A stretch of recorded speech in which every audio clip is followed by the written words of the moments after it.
begin the second day of the conference looking at how to meet these very reasonable aspirations of the people, how immigration, identity, and citizenship is affected by political change, how openness and diversity can strengthen us as a society. Throughout the world, political leaders, however they are in power, are now coping with a much more informed electorate and population. Minorities are quite large numbers, and you don't defeat them.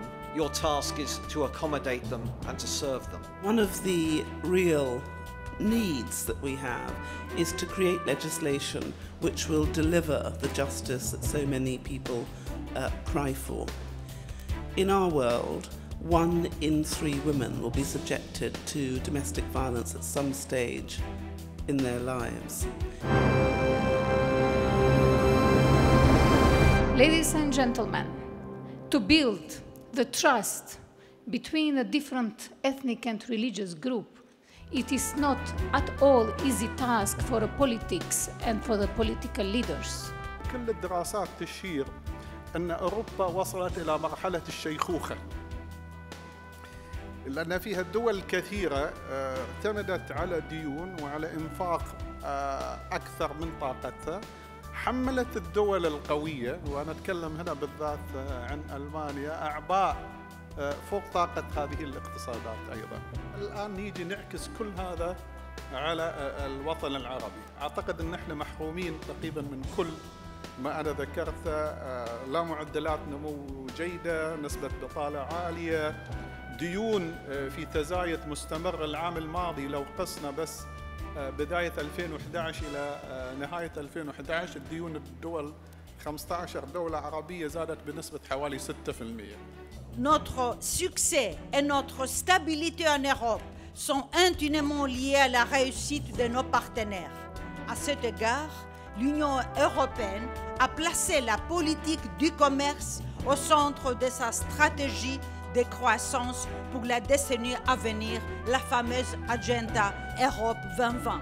We do have examples in the US where minority entrepreneurship has expanded the economy. In the Middle East, commercial diversity inclusion policies should target segments of the population with the highest potential for growth and return on investment. Young people, women. In the UK, it took us 713 years to go from the Magna Carta to a fully functioning democracy in 1928, where women were granted the vote. I don't believe it's going to take this part of the world 700 years to get where it needs to get to.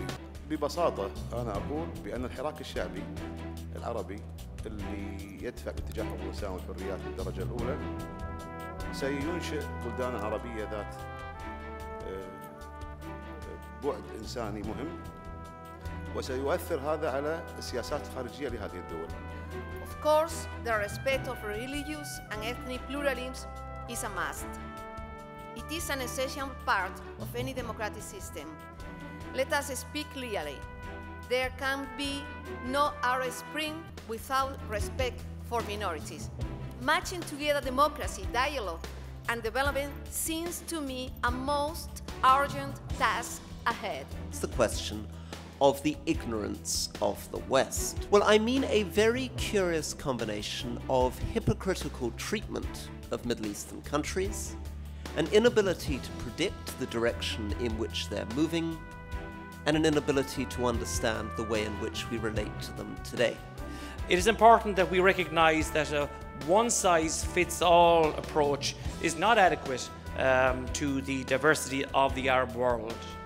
I believe that change will only be successful where there is a vision for democracy and in the fullest expression where human dignity is at the heart of that vision.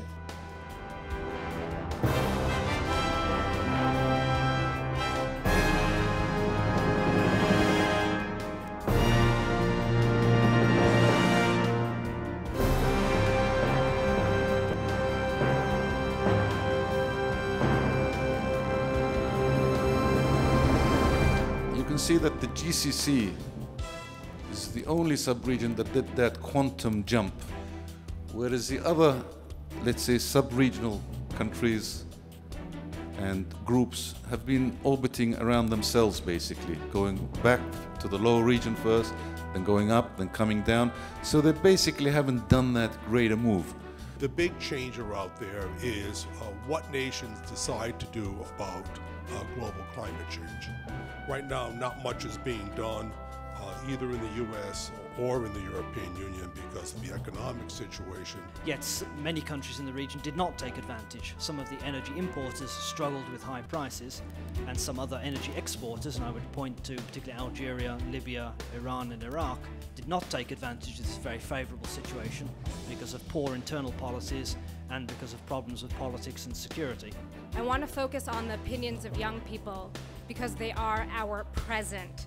They are the here and now of the region. They represent the majority of the region's population. In short, they are the region. No one under the age of 18 has ever asked their opinion, and this is a global problem. By and large, you do not have public opinion polls, only adult opinion polls.